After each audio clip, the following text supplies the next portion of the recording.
In today's fast-paced work environment, safety is the foundation upon which success is built. So today we're going to explore how first aid serves as a crucial cornerstone of safety in the workplace. Safety in the workplace isn't just about policies and procedures, it's about having the skills and the knowledge to respond in emergencies. Let's delve into how first aid training can be a game changer for your organization. And here are the key points to consider.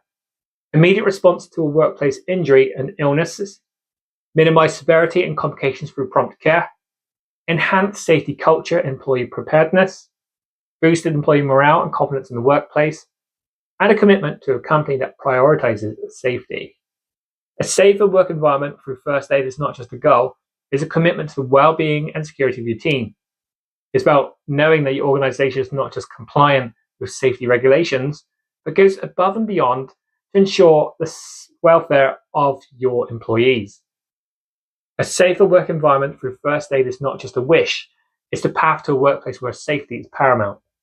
Because in your workplace, safety is the cornerstone upon which success is built.